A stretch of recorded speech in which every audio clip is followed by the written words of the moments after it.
আজ 5 বছর পর আমার স্বামী দেশে ফিরেছেন। বাসার সবাই অনেক খুশি ছিল, কিন্তু আমি একদমই খুশি ছিলাম না। কেন খুশি ছিলাম না সেটা একটু পরেই বলতেছি। হঠাৎ করেই আমার স্বামী আমার দিকে তাকিয়ে বলেন, কি ব্যাপার, তোমার কি মন খারাপ নাকি অন্য কিছু হয়েছে, আমাকে বলো। তখন আমি বললাম, আমার কোনো সমস্যা না, তুমি রেস্ট নাও, আমি একটু পরেই আসতেছি। তার জন্য যখন আমি পানি নিয়ে যাচ্ছিলাম, আমার পায়ে একটু আঘাত ছিল, তো তার জন্য আমি একটু খুঁড়িয়ে খুঁড়িয়ে হাঁটতেছিলাম। সেটা আমার হাজবেন্ডের চোখে পড়ে। হাজবেন্ড আমাকে ডেকে বলে, কি ব্যাপার, কি হয়েছে পায়ে? আমি তখন বললাম, তেমন কিছুই না, একটু ব্যথা পেয়েছি পায়ে। আমার স্বামী বলল, আচ্ছা, তো আমি অনেক ক্লান্ত, আমি একটু ঘুমিয়ে নেই, বিকেলে আমরা দুইজন মিলে একসাথে ঘুরতে যাব। এই বলে আমার হাজবেন্ড ঘুমিয়ে যায়। ঠিক 3-4 ঘন্টা পর ঘুম থেকে উঠে আমাকে বলে, তুমি সুন্দর একটা নীল শাড়ি পরো, আমার সাথে ঘুরতে বের হবে, সাথে সুন্দর সুন্দর গহনাও পরবা। তখন আমি একটু হেসেই উত্তর দিলাম, আমি এসব কোথায় পাবো? আমার তো 2-3টা হাতে গোনা শাড়ি আর 2-3টা জামাই আছে, যে জামাগুলো আমি সবসময় বাসায় পরি। আমার স্বামী তখন চেঁচিয়ে বলল, মজা করো না আমার সাথে, যেটা বলেছি সেটাই করো। আমিও তাকে জবাব দিলাম, আমি তোমার সাথে কেন মজা করতে যাব? আমি যা সত্যি তাই বলেছি তোমাকে, আমার এর থেকে বেশি আর কিছুই নাই। তখন আমার স্বামী বলে ওঠে, আমি তো 5-6 মাস পর পর তোমার পছন্দের শাড়ি গহনা কেনার জন্য মার কাছে টাকা পাঠাই। প্রতি মাসে আমি তোমাকে 2000 করে টাকা দেই এক্সট্রা খরচ করার জন্য।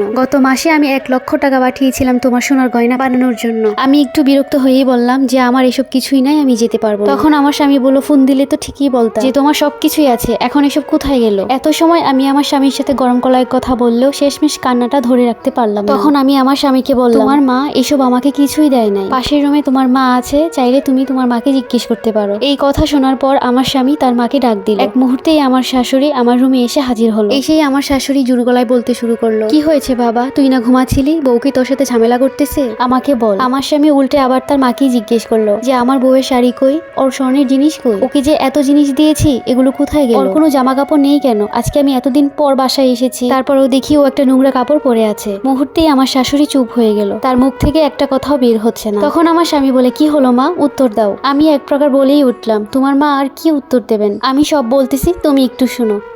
তুমি বিদেশে যাওয়ার পর তোমার মা আর তোমার বোন মিলে আমাকে খুব কষ্ট দিয়েছে, যা বলার মতো না। কাজে যদি একটু ভুল হতো তাহলে তোমার মা আর তোমার বোন আমার গায়ে পর্যন্ত হাত তুলতো। এই যে তোমার বোন দেখতে পাচ্ছ, ও আমার থেকে ছোট, কিন্তু ওর সাহস হয় কি করে আমার গায়ে হাত তোলা? আর বাকি রইল গহনা আর জামা কাপড়ের কথা। গত মাসে যে তুমি আমাকে টাকাটা পাঠিয়েছিলে, সেটা দিয়ে তোমার বোন একটা আইফোন কিনেছে। বিশ্বাস না হলে জিজ্ঞাসা করেই দেখো, সে তো সামনেই আছে। আর এই যে প্রতিটা ঈদ আসতো, ঈদের সময় সব মহিলারা বাসায় কাপড় নিয়ে আসতো, ওই যে 200-400 টাকা দাম, ওইগুলাই আমাকে কিনে দিত। এত টাকা পেয়ে তারা বলতো, আমার ভাই ইনকাম করতেছে, আমার ছেলে ইনকাম করতেছে, তোকে ঘরে বসে বসে খাওয়াবো আর এত কিছু দিব।